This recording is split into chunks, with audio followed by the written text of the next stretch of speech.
Hi,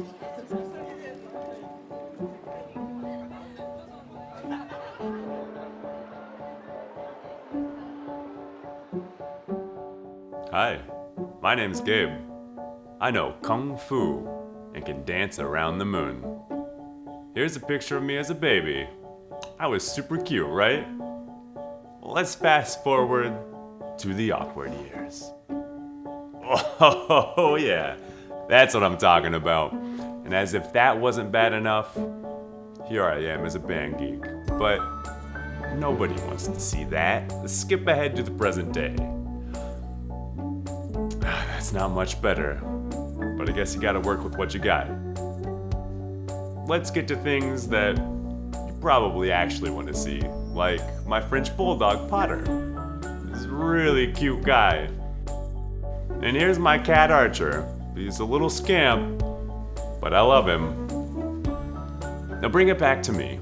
I'm just another Indiana boy from a small town who had some big city aspirations. Ever since my first visit to New York, I knew that this city was the city for me. But let me tell you, the flight I took, I had a few stops along the way. Before I went anywhere, I needed to get to Japan. I did what any kid fresh out of college who wants to live in the land of the rising sun does, and applied for, and got rejected from, the JET program. So I applied for a private school, and I was on my way. Unfortunately for me, dear Mother Nature had other ideas. The tsunami hit, and I got a healthy dose of needing to go back to the drawing board. So, I took my English skills to Taipei, Taiwan, to spend an absolutely amazing month of my life. But as the old saying goes, all good things must come to an end. I had fallen victim to a bad situation and was never paid for my time. I came back to good old Indiana with a tail tucked between my legs. But I'm not one to give up so easily. After saving some hard-earned money, I was off to Seoul, Korea. Here, I spent a blissful year of stuffing my face full of bibimbap, kimchi, and K-pop. It was honestly one of the best years of my life. The friendships and memories forged will stay with me until the end of my life, or my memory goes, whichever comes first. But as much as I loved Seoul, I knew it wasn't my destiny. I yearned to live in the Big Apple.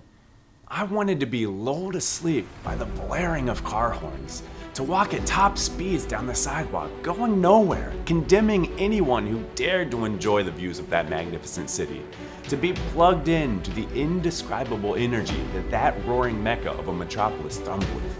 I needed to go home, not to Indiana, but to New York. So after a year of saving up in Indianapolis, I was finally on my way. However, there was still something missing. Japan! Why have I been so mesmerized by a place that's so utterly different, yet so very similar to the life I grew up with? Is it the thousands of years of riveting history? Or maybe the fast-paced and flashy allure of Japanese pop culture? I mean, perhaps that's a part of it, but I would be wrong if I didn't say I wasn't also driven by my taste buds. The way to a man's heart is through his stomach, after all. The subtle yet powerful flavors of Japanese cuisine can only be described as otherworldly. And speaking of otherworldly, can we talk about just how flat out weird Japan can be sometimes? Like, whoa! But whatever the reason for my love of this mystical land, I know one thing, that I need to get back there in a bad way. Luckily for me, I know this guy. There's only one problem.